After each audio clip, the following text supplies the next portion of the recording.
প্রতিষ্ঠান, সমস্ত রাষ্ট্র ব্যবস্থা পকেটের মধ্যে ঢুকে যায়। এবং এইটাই ইতিহাস হিসাবে এসছে।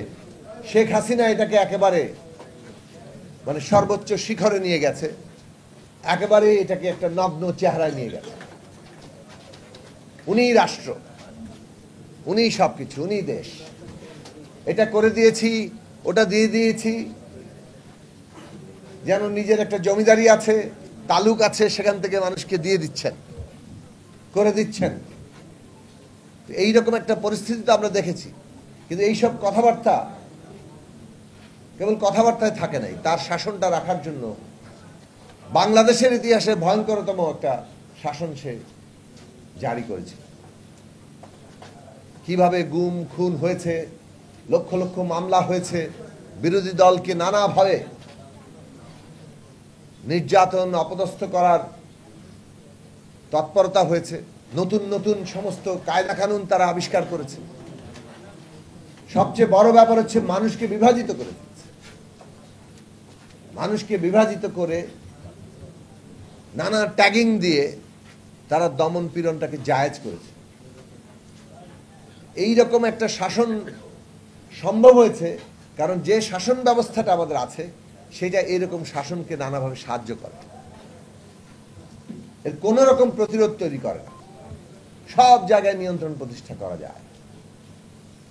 যার ফলে বাংলাদেশের ইতিহাসে একটা গুরুত্বপূর্ণ রাজনৈতিক একটা সময় হাজির হয়েছে যেখানে আগেকার সবগুলো আন্দোলনের চাইতে এইবারের আন্দোলন তাৎপর্যপূর্ণভাবে আলাদা হয়েছে। সেটা হচ্ছে কেবল সরকার পরিবর্তন নয়, শাসন ব্যবস্থা বদলাতে হবে। ফ্যাসিস্টের বিদায় নয়, ফ্যাসিবাদেরও বিলোপ করতে হবে। এই আওয়াজ অনেক আগেই উঠেছিল। আমাদের মতো দলের পক্ষ থেকে এটা খোলাখুলিভাবে বলা যায়, এটা গর্ব করার বিষয় হিসেবে নয়। আমরা এই দাবি আমাদের প্রতিষ্ঠা লগ্ন থেকে করে আসছি। আমাদের দল গণসংহতি আন্দোলন যখন দল হয়ে উঠে নাই, 2002 সাল থেকে যখন আমরা কাজ করি গণসংহতি আন্দোলন নামে, আমাদের প্রাথমিক জায়গায় ছিল যে এই শাসন ব্যবস্থা একটা স্বৈরাচারী ব্যবস্থা সাংবিধানিকভাবেই, কাজে এইটাকে না বদলালে কেবলমাত্র সরকার পরিবর্তন বাংলাদেশের জনগণের জীবনে কোনো পরিবর্তন আনবে না। এমনকি নির্বাচন কেন্দ্রিক যে সংকট, এই সংকটটাও বদলাবে না। কিন্তু তখন এই কথাগুলো কোনো তেমন বড় আকারের প্রভাব বিস্তার করে নাই। 2006 সালে 7 সালে যে সংকট আসলো, তখন আমরা এই কথা বলেছি, সংবিধান যদি আমরা গণতান্ত্রিক করতে না পারি, ক্ষমতার যদি ভারসাম্য তৈরি না হয়, তাহলে নির্বাচন কেন্দ্রিক সংকট যাবে না, বরং তত্ত্বাবধায়ক ব্যবস্থা যেটা সমাধানের জন্য আনা হয়েছিল ওইটাকেও গিলে ফেলা হবে। শেষ পর্যন্ত 2011 সালে এসে পুরো তত্ত্বাবধায়ক ব্যবস্থা গিলে খেয়ে ফেলা হলো পঞ্চদশ সংশোধনীর মাধ্যমে। এমনকি 14 সালের ওই রকম একটা তামাশার নির্বাচনের পরও এই শাসন ব্যবস্থা বদল, বাংলাদেশে একটা নতুন জাতীয় সনদ দরকার, যেখানে সবগুলো রাজনৈতিক দল রাজনীতির নিয়ম বদলাবে এবং কিভাবে রাজনীতি চলবে সেইটা ঠিক করতে হবে। এই জন্য আমাদের এই সামাজিক রাজনৈতিক চুক্তি দরকার, না হলে আমরা এই অবস্থা থেকে বের হতে পারবো না। তখনও প্রভাব ফেলেনি। এই কথা জোরের সাথে বলা যায়, ডক্টর কামাল হোসেনের নেতৃত্বে যখন জাতীয় ঐক্য ফ্রন্ট গঠিত হয়েছিল, যেখানে বিএনপিও যুক্ত হয়েছিল, মূলত বিএনপির উদ্যোগেই বলা চলে সেইটা তখন হয়েছিল। সেই কনভেনশনে আমরা এই কথা বলেছিলাম যে আমাদের নতুন একটা সামাজিক রাজনৈতিক চুক্তি দরকার, একটা নতুন জাতীয় সনদ দরকার, যেখানে আমরা এই শাসন ব্যবস্থা বদলাতে পারব। কারণ এইটা টিকিয়ে রেখে কেবল একটি নির্বাচন এই অবস্থা থেকে আমাদের মুক্ত করবে না। 18 সালের নির্বাচনের আগেও এটা প্রধান রাজনৈতিক প্রশ্ন হয়নি। 18 সালের নির্বাচনে যখন সকল রাজনৈতিক দল অংশ নিল, বাংলাদেশের ইতিহাসে সব রাজনৈতিক দল অংশ নেওয়ার পরে ওই রকম একটি রাতের ভোট ডাকাতের নির্বাচন, মধ্যরাতের নির্বাচন, এইটা আর কখনো ঘটে নাই। এই ভয়ঙ্কর চেহারা কখনো দেখা যায় নাই। প্রধান বিরোধী রাজনৈতিক দল তখন তাদের বিরাট অংশের প্রার্থীদের জামানত বাজেয়াপ্ত হচ্ছে। আসলে তো তাদের জিতার কথা। তার মানে কি পরিমাণে কেবলমাত্র ডাকাতি হয়েছে ভোট, কেবলমাত্র সিল মেরে সেগুলো ভরে দেওয়া হয়েছে। তো এই রকম ঘটনাটা ঘটেছে। 18 সালের নির্বাচনের পরে বাংলাদেশের রাজনৈতিক সংগ্রামের সকল পক্ষের কাছে এইটা প্রতীয়মান, এটা প্রতিষ্ঠিত হয়েছে যে এই শাসন ব্যবস্থা রেখে, এই সাংবিধানিক ক্ষমতা কাঠামো বহাল রেখে আর বাংলাদেশে একটি সুষ্ঠু নির্বাচন সম্ভব না। কাজেই এখন একমাত্র পথ হচ্ছে আন্দোলন, এবং এই উপলব্ধি কিন্তু যুগপৎ আন্দোলনের সূচনা করেছে। আমরা দিনের পর দিন আলোচনা করেছি এবং এই জায়গায় সামনে নিয়ে আসা হয়েছে রাষ্ট্র ব্যবস্থাও বদলাতে হবে, সরকার কেবল বদল নয়। সরকার তো বদলাতে হবেই, এই সরকারকে বিদায় নিতে হবে, একই সাথে শাসন ব্যবস্থা, রাষ্ট্র ব্যবস্থা বদলাতে হবে। যে কারণে রাষ্ট্রের গণতান্ত্রিক রূপান্তর, রাষ্ট্রের সংস্কার, রাষ্ট্র ব্যবস্থার মেরামত, এই স্লোগানগুলো এসেছে এবং এই স্লোগানগুলো থেকেই জন্ম নিয়েছে আমাদের গণতন্ত্র মঞ্চের 14 দফা, আমাদের দলের 14 দফা, বিএনপির 27 দফা, আমরা যুগপৎ আন্দোলনে এসে আমরা 31 দফা, এইগুলো আমরা প্রণয়ন করেছি। এবং সেইখানের মূল কথা ছিল যে আমাদের শাসন ব্যবস্থার যে মধ্যে যে ক্ষমতার কাঠামো, যেটা স্বৈরাচারী, যেটা এককেন্দ্রিক, সব ক্ষমতা এক ব্যক্তির হাতে, ওই ব্যক্তি যেই হোক না কেন সে পুরো রাষ্ট্রটাকে পকেটে ঢুকিয়ে জনগণের উপর ত্রাসের রাজত্ব কায়েম করতে পারে, সেইটাকে আমাদের বদলাতে হবে।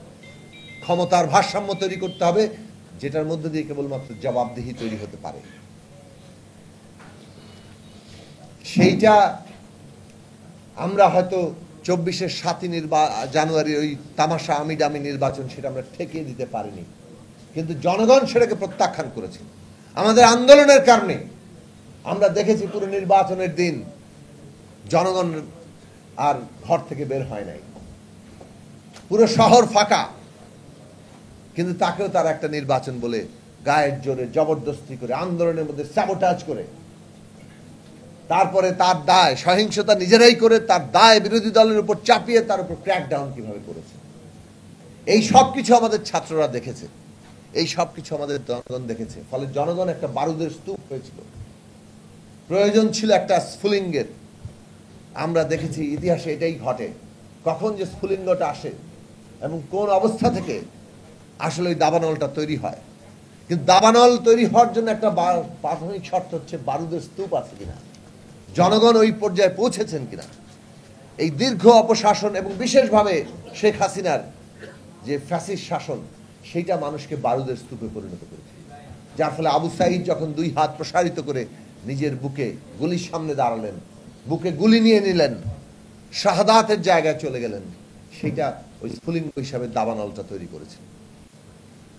এবং আমাদের ছাত্র সমাজের মধ্যে আমরা দেখেছি যে এই যে রাজনৈতিকভাবে যে জায়গাটা এসেছিল, যে কেবল সরকার নয়, কেবল ফ্যাসিস্টের বিদায় নয়, রাষ্ট্র ব্যবস্থা, শাসন ব্যবস্থা এবং ফ্যাসিবাদের বিলোপ করতে হবে এবং তাকে পরিবর্তন করতে হবে, সেই জায়গাটা তারা গ্রহণ করেছে।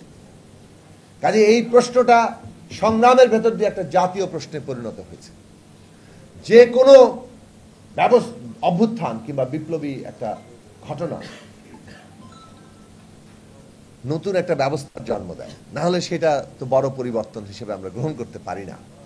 24-এর অভ্যুত্থান বাংলাদেশের ইতিহাসের একটা অবিস্মরণীয় অধ্যায়, কিন্তু এত বড় একটা ঘটনা কি আসলে নতুন ব্যবস্থার জন্ম দেবে? এইটা আমাদের সামনে বড় প্রশ্ন। নতুন ব্যবস্থার জন্য নতুন মানুষও লাগবে। নতুন মানুষ মানে কি? আমরা যে মানুষ, আমরা তো পুরনো মানুষ, আমরা কিভাবে নতুন হব? মানুষ কিভাবে নতুন হয়? মানুষ যখন চিন্তা করে নতুন করে, তখন সে নতুন মানুষে পরিণত হয়। একই মানুষ, সে যদি নিজেকে চিন্তার দিক থেকে, তার কাজের দিক থেকে বদলাতে পারে, তাহলে সে নতুন মানুষ হিসেবে জন্ম লাভ করে। এই কারণে আমরা যখন চিন্তা করি, আমরা আসলে অস্তিত্ববান হয়ে উঠি। আমাদের চিন্তার মধ্য দিয়ে আমরা নিজেদেরকে বদলে নেই, ফলে এই নতুন মানুষের জন্ম ঘটে। আজকের বাংলাদেশের যে রাজনৈতিক বাস্তবতা, 24-এর যে অভ্যুত্থান পরবর্তী রাজনৈতিক বাস্তবতা, সেখানে আমরা যদি নিজেদেরকে, প্রতিটি দল, প্রতিটি নেতৃত্ব নিজেদেরকে বদলাতে না পারি, তাহলে আগামী দিনে আর তারা কেউ প্রাসঙ্গিক থাকবেন না। যত বড় দল হোক, যত বড় নেতা হন, এই যে মানুষের আকাঙ্ক্ষা 24-এর অভ্যুত্থানের মধ্যে দিয়ে তৈরি হয়েছে, সেই আকাঙ্ক্ষাকে যদি আমরা ধারণ করতে না পারি, আমরা যদি মনে করি পুরনো বন্দোবস্তেই সবকিছু চলবে, ওই দখল, ওই আমাদের গায়ের জবরদস্তি রাজনীতি, তাহলে আপনারা ভাবতে পারেন যে এটা বোধহয় স্থায়ী হবে। এতদিন ওরা করেছে, এখন অন্যরা করবে, এটা চলবে না। বাংলাদেশের রাজনীতিতে 24-এর গণঅভ্যুত্থান এই সীমারেখা টেনে দিয়েছে। নতুন ব্যবস্থার জন্ম এখন একটা অনিবার্য ঘটনা, এটা ঘটতেই হবে। এবং এই ঘটার কারণেই বরং আমরা যারা এই ব্যবস্থার উপযোগী নিজেদের গড়ে তুলতে পারবো, নিজেদেরকে সেই অনুযায়ী তৈরি করতে পারবো, তারা এই আগামী দিনের ভবিষ্যতে প্রাসঙ্গিক থাকবেন, তারা আগামী দিনটাকে নেতৃত্ব দিতে পারবেন। কাজে সকল দলের সামনে এটা একটা বড় চ্যালেঞ্জ যে আমরা কিভাবে সেই কাজটা করব। এবং এই কাজটা করতে গেলে বিচার, সংস্কার এবং নির্বাচন, এই তিনটাকেই আমাদের গুরুত্বের সাথে নিতে হবে। কোনোটাকে কম গুরুত্ব দিলে আমরা পথভ্রষ্ট হব। অনেকে ওই নির্বাচনকে একমাত্র গণতন্ত্র মনে করছেন, তারা বিচার এবং সংস্কারকে অবহেলা করেন, সেটা আমাদেরকে ভুল পথে নেবে। আবার অনেকে বিচার এবং সংস্কারকে নির্বাচনের মুখোমুখি দাঁড় করিয়েছেন, সেটা আমাদেরকে একটা বিপজ্জনক খাদে নিয়ে ঠেকাবে। এই জায়গাটা আমাদের উপলব্ধি করা দরকার। বিচার আমাদের দরকার, কারণ না রাষ্ট্র মানেই ন্যায় বিচারের সাথে যুক্ত। যে রাষ্ট্র ন্যায় বিচার দিতে পারে না, সেই রাষ্ট্র টেকে না। শেখ হাসিনার রাষ্ট্র গুম খুনের রাষ্ট্র হয়ে উঠেছিল, সেই কারণে সেই রাষ্ট্র টেকে নাই। ভেঙে পড়েছে কিভাবে দেখেন নাই? একটা বাহিনী পুরো ছত্রভঙ্গ হয়ে পুলিশ তাকে যেভাবে ব্যবহার করেছে, তারা পালিয়ে গেছে, মসজিদের ইমাম পর্যন্ত পালিয়ে গেছে, ব্যাংক গভর্নর পালিয়ে গেছে, এইভাবে পুরো ব্যবস্থাটা দাঁড়িয়েছে। তাহলে এই রাষ্ট্র এভাবে ভেঙে পড়ে। বিচার আমাদের করতেই হবে। আমাদের নতুন যাত্রা হচ্ছে কিনা, এটার প্রাথমিক লক্ষণ হচ্ছে আমরা ন্যায় বিচার প্রতিষ্ঠা করতে পারছি না। জুলাই আগস্টের হত্যাকাণ্ডের বিচার সহ গুম খুন, এই দেশের সমস্ত অন্যায়, লুটপাট, সবকিছুর বিচার করতে হবে। এবং এই বিচারখানি কেবল অন্তর্বর্তী সরকার করবে তা না। এই বিচারের ধারাবাহিকতা যদি না থাকে পরবর্তী সরকার পর্যন্ত, তাহলে আমাদের ওই নতুন জায়গাটা আমরা যেতে পারবো। সংস্কার আমাদের করতেই হবে। এবং আমরা ন্যূনতম ঐকমত্যের জায়গায় অনেকগুলো প্রশ্নে এসেছি। জাতীয় সনদ যেটা হবে, ঘোষণা হবে হয়তো আর কিছুদিনের মধ্যে, কিন্তু অনেক বিষয় এখানে দ্বিমত আছে, আপত্তি আছে, নোট অফ ডিসেন্ট আছে, আমাদেরই আছে। আমরা যেগুলো একমত হয়েছি, আরেক দল নোট অফ ডিসেন্ট দিয়েছে। কিন্তু এটার মীমাংসার পথ কি? যারা বলছে যে এটা না হলে আমরা নির্বাচনে যাব না, এটা তো কোনো মীমাংসার পথ হতে পারে না। হ্যাঁ, তারা যদি মনে করেন যে আমরা নির্বাচনে যাব না, আন্দোলন করে আমরা যা বলছি তাই করতে হবে, সেটা তারা করতে পারেন। কিন্তু এই রাজনৈতিক বাস্তবতায় নির্বাচনকে ঠেকানোর কোন, নির্বাচন সুষ্ঠু করার দাবি তুলতে পারেন। কেননা নির্বাচন হচ্ছে এই মুহূর্তে জনগণের অংশগ্রহণের মধ্য দিয়ে আমাদের পুরো সংস্কার সম্পন্ন করার শান্তিপূর্ণ পথ, গণতান্ত্রিক পথ। সেই কারণে নির্বাচনটা সংস্কার সম্পন্ন করার জন্য অপরিহার্য হয়ে গেছে। এবং এই যে আমাদের ভিন্ন মত, কারণ একক কোনো দল পুরো অভ্যুত্থানের নেতৃত্ব দিয়ে তার উপর পূর্ণ কর্তৃত্ব প্রতিষ্ঠা করতে পারে না, এটা বাস্তবতা। এটা একটা কালেকটিভ, মানে সামষ্টিক সংগ্রাম ছিল। এবং এখানে সকল পক্ষের যেহেতু অংশগ্রহণ ছিল, সবার মধ্যে ন্যূনতম ঐক্যমত্যের ভিত্তিতে আগামী দেশ চলতে হবে। এবং সবার ন্যূনতম ঐক্যমত্যের মধ্যে আমাদের জাতীয় সনদ তৈরি হয়েছে, আর ভিন্নমত যেটা আছে তার মীমাংসা জনগণ করবে। এই হচ্ছে পদ্ধতিগত দিক। এই পদ্ধতিগত দিক যদি আমরা ভুল করি, আমরা বিপদের মধ্যে পড়ব। কাজেই সংস্কার আমাদের করতেই হবে, কিন্তু সেই সংস্কারের জন্য নির্বাচন লাগবে, এবং সেটা সুষ্ঠু নির্বাচন হতে হবে, গ্রহণযোগ্য নির্বাচন হতে হবে। এই দুইকে যা গুরুত্বের সাথে যদি আমরা উপলব্ধি করি, আমরা বাংলাদেশের ভবিষ্যৎটা ঠিক করতে পারবো।